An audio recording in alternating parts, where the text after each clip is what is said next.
So I want to talk to you guys today about a new camera that I recently picked up. So this camera is a camera that I thought would only fill a void for a temporary time. This is a camera that I did not think I would love.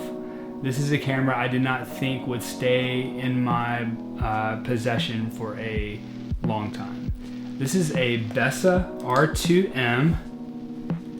It's a sweet little, I don't even know what it's made of. Like some of it's plastic, some of it's like a metal of sort. I don't know. I'm not much of a metals guy or elements guy, but this camera has been a great surprise for me, mainly because I didn't think anything would ever top my Leica M6.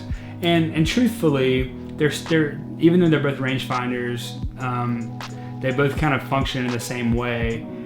There is something about a Leica, you know, the way it feels in your hands, the sturdiness, the classic nature of a Leica M rangefinder camera made in Germany, all these different things that make it awesome and fashionable. But this camera essentially does the same exact thing.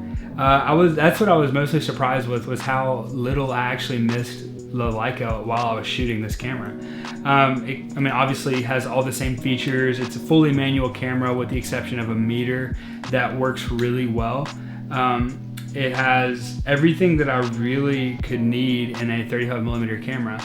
You know, after selling my Leica several months ago, I wanted a camera that I could take with me when I traveled. I wanted a camera that I could just stick in my coat or stick in my bag or just let it fly under the radar while it's on my shoulder.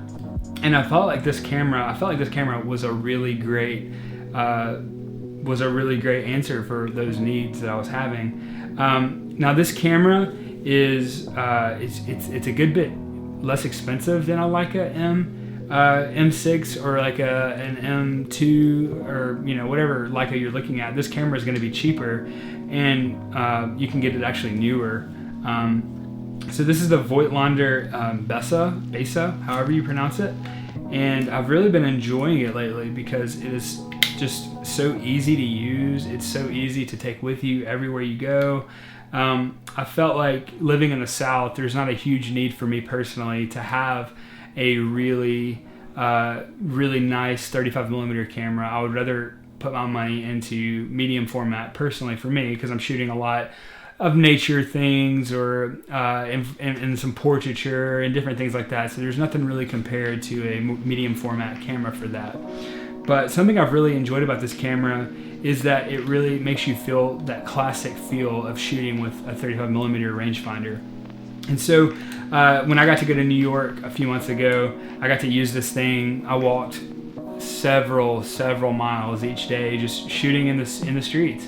And it was a great experience for me, getting to see a new environment that I've never actually seen before. And a lot of that's because people in the South don't get to travel much, except, to the county next door or whatever it might be. But getting to travel to New York was a fascinating experience, getting to shoot different scenes and getting to see things that I've never seen before.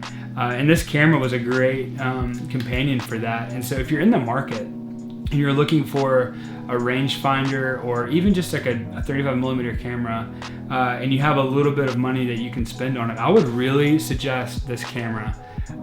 It's really well designed in ergonomics. It's easy to hold. I find that it's a lot lighter than my old Leica camera was. You can stick Leica lenses on this camera if you really want to. You can stick the Voigtlander ones. I like the Voigtlander lenses. I've had both Leica and Voigtlander lenses, and I truthfully, for the things that I'm shooting, I don't really notice a huge difference. For me, the difference really with Leica was just the aesthetic purpose of it. A Leica lens is beautiful, physically speaking, but when it comes to just shooting, this lens has been so great. This is the Color Scope R. So it's a 2.5 lens, and I just find that whenever I'm shooting with it, I just stick my my rangefinder to basically infinity and like f8, and I'm pretty much set for the day. And it basically at that point functions as a point and shoot for me. And so I've really enjoyed this camera. I didn't think that I would as much because it's not the top of the line necessarily, but this has been a really fantastic camera for me, and I think it could be for you as well. So let me know what you guys think about this camera if you've ever used it before, and let me know in the comments what you guys are shooting on, what's new for y'all right now. But anyway, like and subscribe if you haven't already. Thank you for watching this video, and we'll see you on the next one.